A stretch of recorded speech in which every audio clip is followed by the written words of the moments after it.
जय महाकाल। आज का विषय बड़ा ही गंभीर है। पुत्र प्राप्ति का सरल उपाय। हालांकि आजकल के जीवन में बेटा और बेटी इन दोनों के बीच का भेद समाप्ति हो चुका है। दोनों ही इक्वल हैं, दोनों ही एक बराबर हैं। फिर भी घर के बड़े बूढ़ों की ये इच्छा होती है कि हमारे घर संतान रूप में बेटा हो, पुत्र हो। संतान कैसी हो, क्या हो, ये तो सब ईश्वर के ही हाथों में है।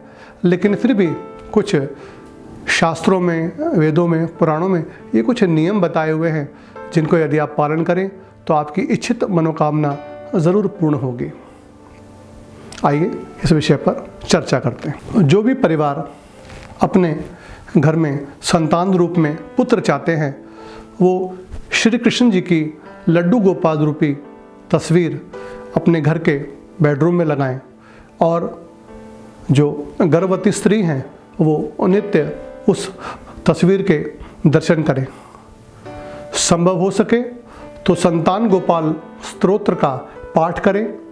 यदि संस्कृत ना पढ़ पाएँ तो उसका जो हिंदी रूपांतरण आता है उसको पढ़ें, वरना आप संतान गोपाल का स्तोत्र सुन भी सकते हैं।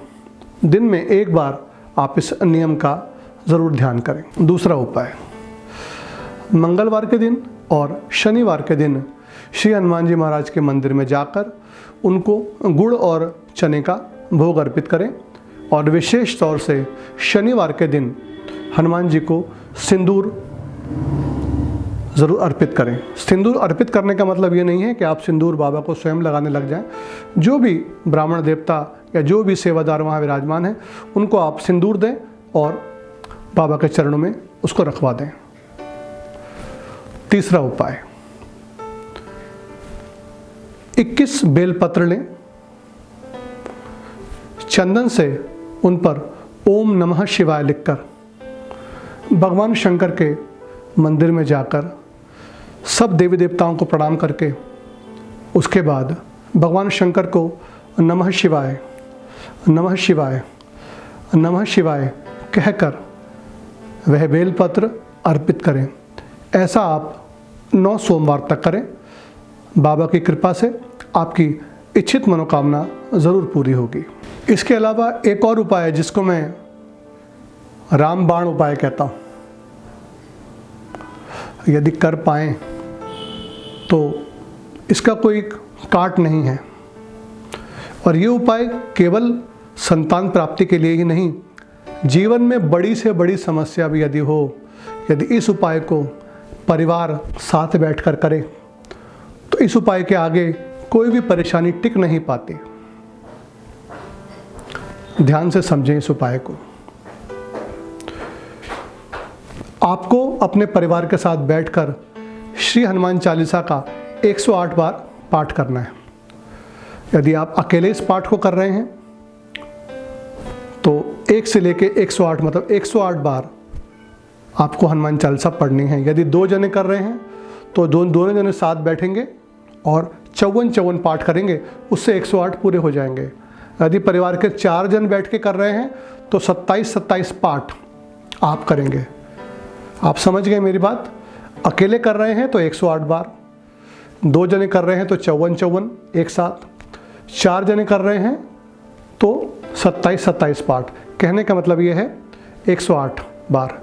और 108 बार क्यों? हनुमान चालीसा के अंत में ये पंक्ति आती है, जो शतवार पाठ कर कोई छूटे ही बंद महासुख हुई। बड़े से बड़ा सुख मिल जाता है। गोस्वामी तुलसीदास जी ने लिखा हुआ है इसमें।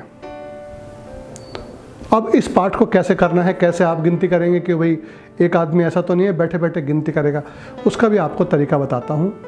साथ साथ उपाय भी हो जाएगा और ये पूजा भी पूरी आपकी हो जाएगी। आप चने के दाने ले लें, जो खाने वाले चने होते हैं। एक कटोरी के अंदर 108 दाने चने के, पहले आप तकरीबन आधा किलो के करीब या 250 ग्राम जितना आपकी क्षमता हो उस हिसाब से आप चने ले आएँ। थोड़ा सा गुड़ भी ज़रूर लेके आएँ। गुड़ को तो वहीं आप रख दें, गुड़ को तो आप वहीं रख दें प्लेट में, और जो चने हैं उसको पहले ही आप गिन लें। उसके बाद जैसे जैसे पाठ पूरा होता चले जाए, एक पाठ का एक दाना आप दूसरी प्लेट में डालते चले जाएं। जैसे ही आपका ये नियम पूरा हो जाए, उसके बाद जो आपके चने जो बचे हुए हैं, उन चनों में ये वाले चने मिलाकर और जो गुड़ है उसको इसमें डालकर लाल कपड़े में बांधकर हनुमान जी के मंदिर में जाके बाबा के चरणों में रखवा दीजिए। 2 बातों का आपको और ध्यान रखना है कि पाठ शुरू करने से पहले जो भी आपकी मनोकामना हो, जैसा इस वक्त हम लोग विषय ले रहे हैं कि पुत्र प्राप्ति कैसे हो, संतान प्राप्ति कैसे हो, वो आप अपने मन में हनुमान जी के चरणों में ध्यान रखकर, राम जी के चरणों में ध्यान रखकर अपने मन में कामना करें और उसके बाद पाठ को शुरू करें। बस ध्यान रखें, पाठ नॉन स्टॉप होना चाहिए, बिना रुके।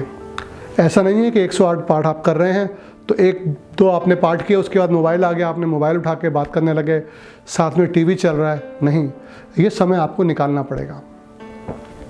इसके लिए सर्वोत्तम जो समय बताया गया है, यदि ग्रहण हो, ग्रहण का समय चल रहा हो, सूतक काल चल रहा हो, उस वक्त ये उपाय बहुत ज़्यादा शक्तिशाली हो जाता है।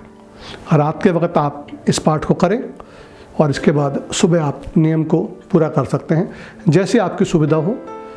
लेकिन जल्दी फल पाने के लिए परिवार के जन बैठ के अगर इस पाठ को करेंगे तो भगवान जी की कृपा आप पर ज़रूर होगी। ये मैंने आपको संतान प्राप्ति के उपाय, पुत्र प्राप्ति के उपाय मैंने आपको बताए। मेरा ऐसा मानना है कि शास्त्रों में वर्णित इन उपायों को करने से आप पर प्रभु की कृपा ज़रूर प्राप्त होगी, भगवान लक्ष्मी नारायण की कृपा आपको मिलेगी और भगवान शंकर के आशीर्वाद से सुंदर सा बालक, सुंदर सी बालिका आपके परिवार में ज़रूर आकर आपकी गोद में विराजमान होगी। ऐसी मेरी मंगल कामना है। आप सब भक्तों को जय महाकाल।